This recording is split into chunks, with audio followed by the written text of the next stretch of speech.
October 18 ගුරු මාරුව සිද්ධ වුණා. ඔබ ධනු ලග්නයේ. ධනු ලග්නයේ ගුරු මාරුව සිද්ධ වුණේ අටවැන්නට. සඳුට අයිති රාශිය කටකය අටවැන්න. ඉතින් ගුරු ඔබේ ලග්නය වගේම හතරවැන්න අයිති ග්‍රහයක්. ඉතින් මේ ගුරු ඔබේ එන්නේ අටවැන්නට. ඉතින් මේ ගුරු මාරුව ගැන ධනු ලග්නයේ ඔබ සමහර විට ඉන්න ටිකක් බයෙන් වෙන්න පුළුවන්. මොකද ධනු ලග්නයෙන් අටවැන්නට කටක රාශියට තමයි ගුරු ග්‍රහය පැමිණෙන්නේ. බැලූ බැල්මට මේක අෂ්ටම ගුරු තත්වයක්. ඒක අසුබයි කියලා ඔබ අහලා ඇති. නමුත් ඉන්න මේ ගුරු මාරුව ඔබ හිතනවට වඩා ගොඩක් වෙනස්. ගුරු ග්‍රහයා අටවැන්නේ උච්ච බලයෙන් තැන්පත් වීම තමයි මෙතන තියෙන විශේෂම සිදුවීම.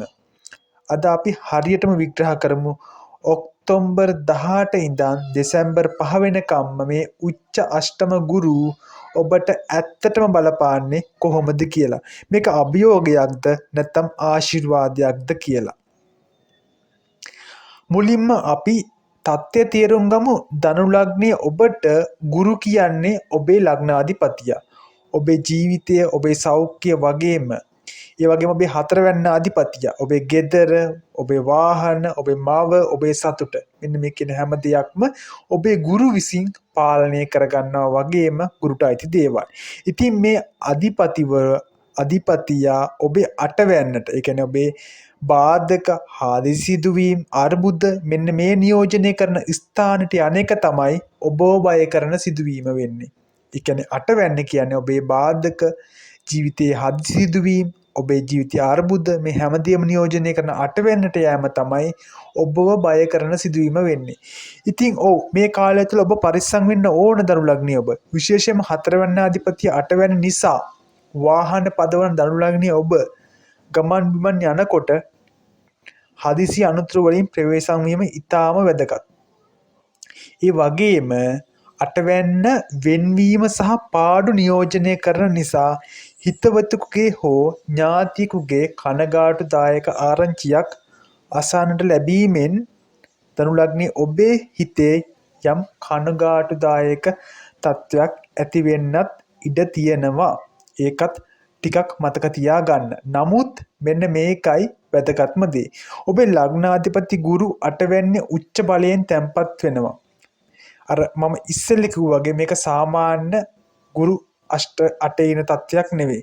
ඉතින් මෙතන යම් විශාල බලයක් ඇති කරනවා. මොකද්ද මේකේ තේරුම? මොකද්ද දන්නවද? ඔබට අභියෝග බාධක ගැටලු පැමිණෙනවා. නමුත් ලග්නාධිපතිය උච්ච නිසා ඒ ගැටලු හරහාම ඔබට විශාල ජයග්‍රහණයක් ලැබෙනවා. අර්බුදයක් අවස්ථාවක් බවට පත් කරගන්න පුළුවන් හැකියාව ධනු ලග්නයේ ඔබට මෙන්න මේ කාලය තුල පුළුවන් වෙනවා වගේම හැකියාව පවතිනවා. ඔබේ ලග්නාධිපති උච්ච බලයෙන් ඉන්න නිසා ඔබට කොතරම් ගැටලු ආවත් විශාල නපුරක් වීමට ඉඩ නොදී ගුරු ග්‍රහයා අවසන් මොහොතේ හරි ඔයාව ආරක්ෂා කරනවා. ඒක හොඳට මතක තියාගන්න. මොනතරම් ප්‍රශ්න ආවත්, මොනතරම් ගැටලු ආවත් අන්තිම අවස්ථාවේ පොඩි හරි තැනකින් ඔයාව ආරක්ෂා කරන්න ගුරු ඔයාගේ ළඟ ගුරුගේ ආශිර්වාදය ඔයාට තියෙනවා කියන එක. ඒ වගේම තමයි අටවැන්න කියන්නේ නොසිතූ ධනයට අපිට ලැබෙන්න පුළුවන් හිතා ගන්න බැරි විදිහට අපිට ධනයක්, වස්තුවක්, මොනවා හරි දෙයක්. ඉතින් මේ උච්ච ගුරු නිසා සමහර විට උරුම හිමිකමකින්, රක්ෂණයකින්, ඒ වගේ නොසිතූ ධනලාභයක් ඔබට මේ කාලේ ලැබෙන්න ඉඩ තියෙනවා. ඒ ගැන බලාපොරොත්තුවක් තබා ගන්න. ඒහා බලාපොරොත්තුවක් තබා ගන්න ඒකට අවස්ථාවක් ලැබෙන්නත් ඔබට ඉඩ තියෙනවා බොහෝ වෙලාවට ධනු ලග්නයේ ඔබට. හැබැයි ධනු ලග්නයේ ඔබ විශේෂයෙන්ම දැනුවත් වෙන්න ඕන දෙයක් තියෙනවා. ඔක්තෝබර් 18 ඉඳන් දෙසැම්බර් 5 දක්වා මුළු කාලයම එක වගේ නෙවෙයි කියලා. මේකේ අභියෝගාත්මක කාලෙකුත් එනවා. ඒක තමයි පරිස්සම් යුතු කාලය. ඒ කියන්නේ ඔක්තෝබර් 18 ඉඳන් නොවැම්බර් 16 දක්වා කාලය ටිකක් විතර ඒවා පරිස්සම් වෙන්න ඕන. ඒකට හේතුව තමයි ගුරු අටේ ඉන්න අතරෙම ඔයාගේ නමවැන්න වන ඔයාගේ භාග්‍යස්ථාන 9 වැන්න අයිතිකාරය රවි ග්‍රහයා ඔයාගේ 11 වැන්නේ ගමන් කිරීම. මෙන්න මේක. ඒ කියන්නේ රවි 11 වැන්නේ ගමන් කිරීම ඔයාගේ ආදායමට වගේම බලාපොරොත්තු වලටත් යම් ආකාරයෙන් ගැටලුවක් ඇති කරනවා. මෙන්න මේ දෙකම එකතු වුණාම නොවැම්බර් 16 වෙනකන් ඔබට මෙන්න මේ වගේ ප්‍රතිඵල දැනෙන්න පුළුවන්. ඒ කියන්නේ මුදල් ගැටලු. ආදායමට ලාභ ලැබීමට බාධා ඇති වෙන්න පුළුවන්. මුදල් අතින් යම් ගැටලු මතුවෙන්න පුළුවන්. ඒ වගේම තමයි 11 වෙනි කියන්නේ බලාපොරොත්තු ඉටුවීමට යම් ගැටලු ඇති වෙන්න පුළුවන් ස්ථානයක්. භාග්‍යස්ථානාධිපති එක නීච වෙච්ච නිසා හිතේ තියෙන බලාපොරොත්තු ඉටු කරගන්න බැරිව කනගාටුවෙන් ඉන්න සිදු වෙන්න පුළුවන්. ඔබට හිතේ තිබුණා නම් යම් බලාපොරොත්තු ඉටු කරගන්න මෙන්න මේ නොවැම්බර් 16 වෙනිකන් කාල පරිච්ඡේදය තුල ඒ බලාපොරොත්තු ඉටු කරගන්න බැරිව ඔබට හිතට කනගාටුවක් දැනෙන්න පටන් ගනීවි. ඒ වගේම තමයි ඔබේ වලලු කරවල කකුල්වල විලුඹවල යම් ආකාරයෙන් රිදීම් ආබාධ ගැටලු ඇති වෙන්න පුළුවන්.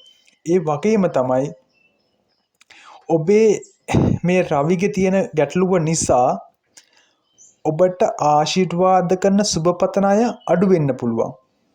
ඒ වගේම තමයි පිය පාර්ශවයේ නෑදෑයන්ගෙන් යම් ආකාරයකින් පීඩනයක් ඔබට ඇති වෙන්න පුළුවන්. ඔබේ ජීවිතේ යම් බලාපොරොත්තු ඉටු කරගන්න ඔබේ දෛනික පැවැත්ම ඒ කටයුතු සඳහා වගේ දේවල් වලට ඔබේ පිය පාර්ශවයේ නෑදෑයන්ගෙන් යම් ආකාරයකින් පීඩනයක් ඔබට එන්න පුළුවන්.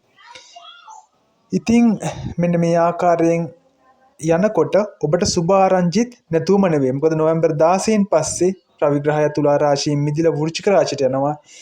ඒ කියන්නේ රවි නීච තත්ත්වයෙන් සම්පූර්ණයෙන් මිදෙනවා. ඒ මොහොතේ ඉඳන් දෙසැම්බර් 5 වෙනකන් අර කලින් කිව්ව ඍජු ගැටලු සියල්ලම පාහේ ෂණිකව අඩු වෙලා යනවා ඔබට තියෙන.